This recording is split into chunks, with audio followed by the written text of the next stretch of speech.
بسم الله الرحمن الرحيم والصلاة والسلام على رسول الكريم. السلام عليكم ورحمة الله تعالى وبركاته. Welcome to Fiqh al-Muamalat online class.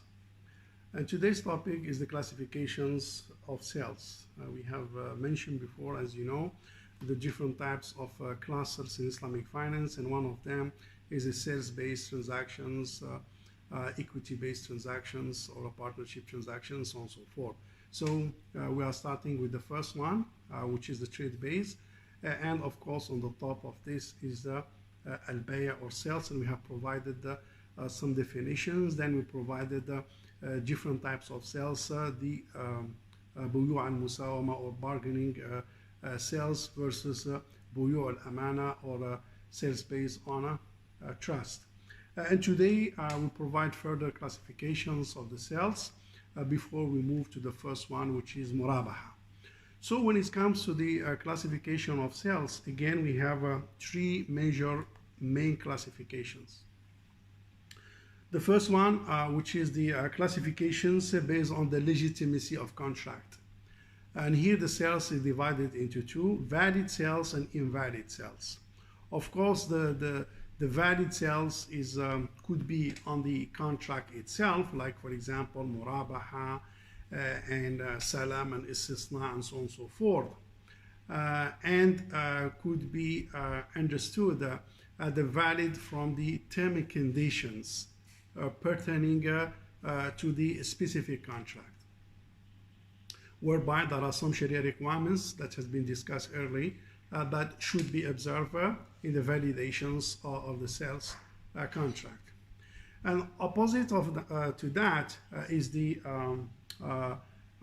invalid contract, and again here from two perspectives, the contract as it is not valid, such as for example bay'ul hasa, sales through turning stone, or bay'ul mulamasa, sales by touching the article. Those are sales which are not valid and were practiced before then have been removed from Sharia because they don't reflect the fundamental requirements and principle of justice and equity in doing trade and business.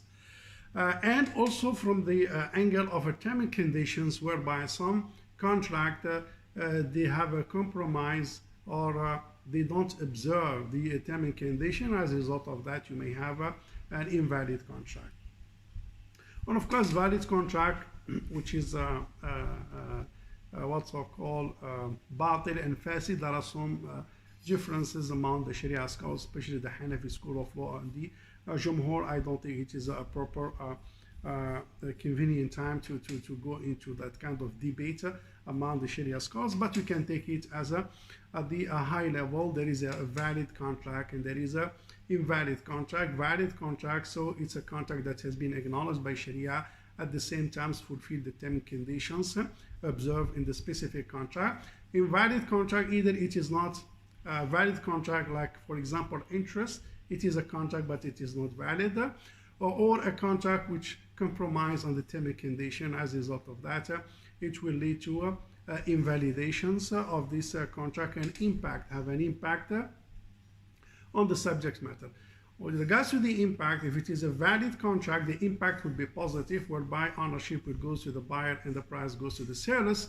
And if it is a negative contract, so sometimes it depends on the circumstances and conditions and the scenario of the contract, the impact could be there, it could be on hold. It depends whether there is a process of rectifications or the transaction doesn't accommodate rectification but restructuring. And as a result of that, so the ownership may not move to the buyers and the price may not move to the sellers. It could be on hold or through a process of restructuring. So that's the first one.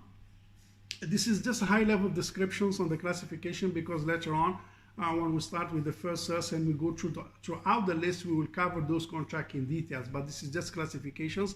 I will not provide the details to manage the time and to avoid the overlapping repetition in the future discussions on this specific related contract. So the first one is a classification from the legitimacy, valid and invalid. That's one. The second one is basically the classifications based on the exchange items. And here we have three types of contract. Number one, we have a barter trade, بيع المقايضة. بيع المقايضة is basically commodity versus commodities.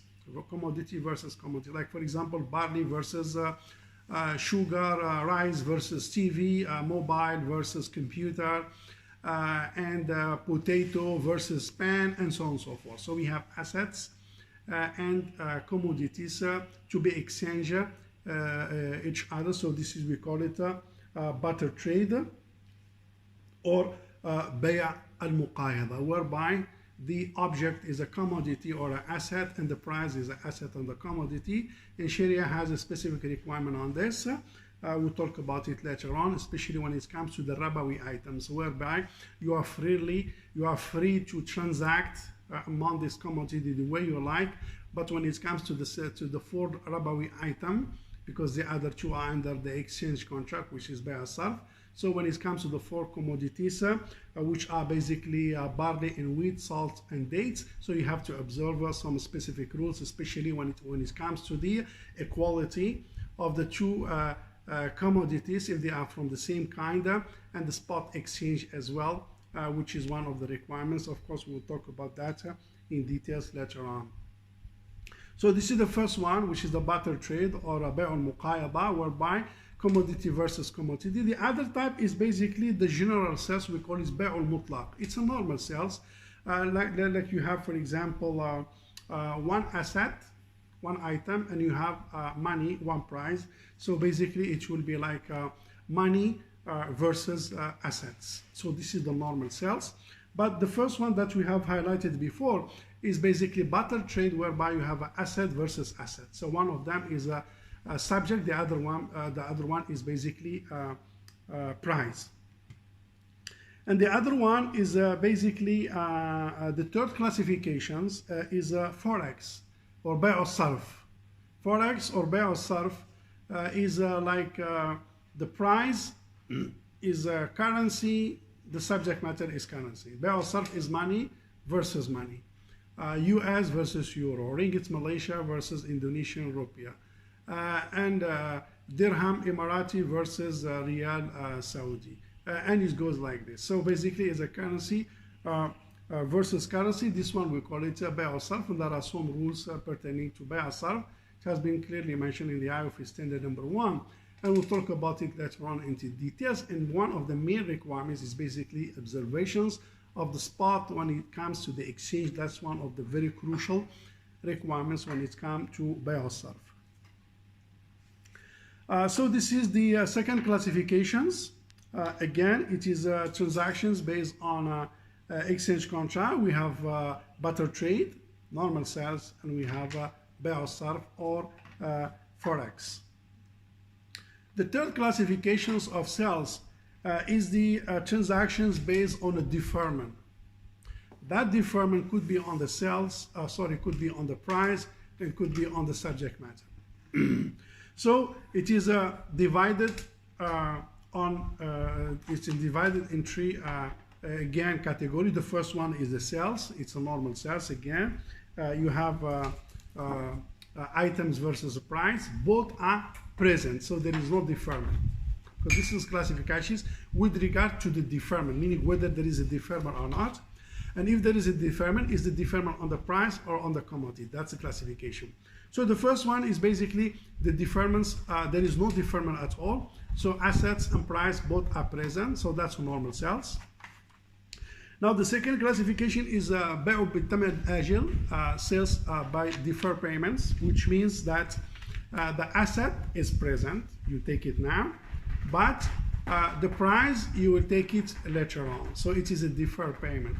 And most of the banking transactions fall under this category, whereby the Islamic banking facility, they will sell you a car, they will sell you a house, you will get the asset now, then you pay later through specific installments. It could be 5 years, 7 years, 9 years, 30 years. It depends what kind of products and what kind of terms and arrangements between the clients and the financial institution. So this is the second one, the deferred payment, which is more popular and more related to the debt-based transactions in banking. Now the third classifications is the forward sales or future sales, we call it, which is Bay' Salam. Bay' Salam is the opposite of BBA. You advance the money is advanced, and the asset will be deferred later on. So, like for example, you advance 100% the capital of specific commodity. Let's talk about dates. And the dates will be delivered after 5 months, 6 months, 7 months, 9 months. So that's fall under the deferment. So that's the major classification of sales. Again, if I recap, the first classifications is a classification based on the legitimacy of the contract of sales. We have valid sales, invalid sales.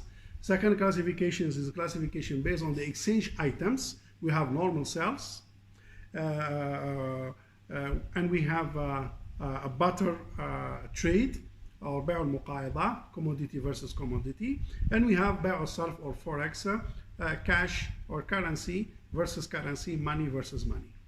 Now the third classifications is the classifications based on the status of deferment. Then we have 3 classifications as well. The first one, both price and commodity are present. That's the normal sales. Number 2, we have the BBA, Bay' Bit-Thaman Al-Ajil. The asset is advanced, payments is deferred. It could be 100% deferred. It could be installments balance, what's so called, pays on specific time, or it could be advanced, then the balance paid through installments. And the third one is the opposite in the case of Salam, whereby the money is advanced, and the commodity is supplied and provided through a specific term, but later it could be 1 month, 2 months, 6 months, and so on and so forth. So this is the overall classifications of sales. Then we will go through the different transactions later on under the portfolio or sales. We'll see this kind of contract, and we'll try to address it one by one. With that, thank you very much, and see you inshallah in the coming session. Wassalamu alaikum wa rahmatullahi ta'ala wa barakatuh.